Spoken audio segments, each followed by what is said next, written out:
This idea of not dying with your music still in you is really about an awareness that there is some kind of purpose. And that purpose to everything and to your life is not necessarily based upon something that we can figure out with our brain. Like, my purpose is to become an accountant, or my purpose is to find the perfect place to live or the perfect mate. I don't think it's done that way. It's never, to me, an intellectual thing. It's always something that's of the heart. When I ask people to point to themselves, they never point to their brain. They always point to their heart. And Gibran, the Lebanese poet, said that when you're born, your work is placed in your heart. There's something that you feel, and it's very hard to put it into words. In fact, I think it defies words, because words are just more symbols of something that we're trying to express.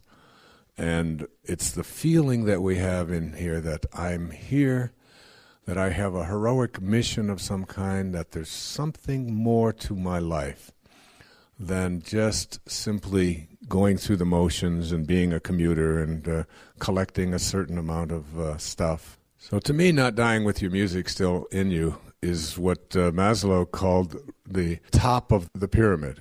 And you remember the pyramid of the self-actualization that begins with the baseline being the longest part, but the baseline is just taking care of basic needs. Like, you learn how to handle and provide for yourself. So you have to, at the very base of this pyramid, you have to feed yourself. And you have to have your needs for water, and your needs for food, and your needs for shelter as you move up this. And then your needs for sort of like companionship and ultimately a need to feel a sense of belonging, need to feel loved as you begin to move up this pyramid until you get to the very top. And at the very top of this pyramid, there's just a tiny little space up there. And this tiny little space at the top of the pyramid is what we call purpose, where you're living your life as if why you're here is really clear to you. A sense of purpose is not that I'm doing what I was told I was supposed to do, that was programmed into me by somebody in the sky before I showed up here, but that I feel as if why I'm here is being actualized. And when people ask me about how do I get to that place of purpose in my life, I always remind them that your life is like what Joel Goldsmith called it, a parenthesis in eternity. So who you are, Carl Jung referred over and over again to the part of us that is eternal, the infinite part of us. He said the telling question of a person's life is their relationship to the infinite. And until you have that relationship with the infinite, you will not know anything about purpose. So that you almost have to learn how to step outside of yourself and begin to witness yourself from the perspective of who you are as not being this thing that you're observing. You go to the observer, and then you even get to watch the observer. And that's when it starts to get a little bit complicated. But as the observer, or as the witness to the observer, you're sort of watching and noticing.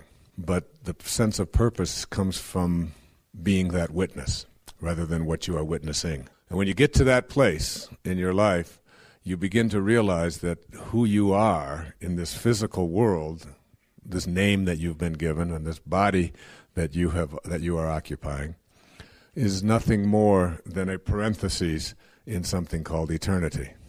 It opens parentheses at the moment of your conception. It closes parentheses at the moment of your death. But when you come into this parentheses, when you show up here, you show up with nothing, with no thing. And you go from nowhere, N-O-W-H-E-R-E, nowhere. And in one instant, conception, you're in now here, N-O-W-H-E-R-E. It's all the same. It's just a little question of spacing. Nowhere, now here. So now you're in now here. Hopefully, all of you listening are in now here. There may be some of you listening that are not now here. But while you're in now here, you have some kind of an awareness that you're going nowhere. You're going back to nowhere. So it's nowhere, open parentheses, now here, back to nowhere. It's all one. But there's something different about now here than nowhere. At least we think there is, but we don't have any real confirmation about that unless you're Brian Weiss. Or you know about past lives or future lives and so on. Now, one of the great teachers in my life, Carlos Castaneda, whom I've referred to on many occasions, one of the things that he says is that the problem with humanity living at ordinary levels of awareness is that we are all beings who are going to die, but we act as if we're not.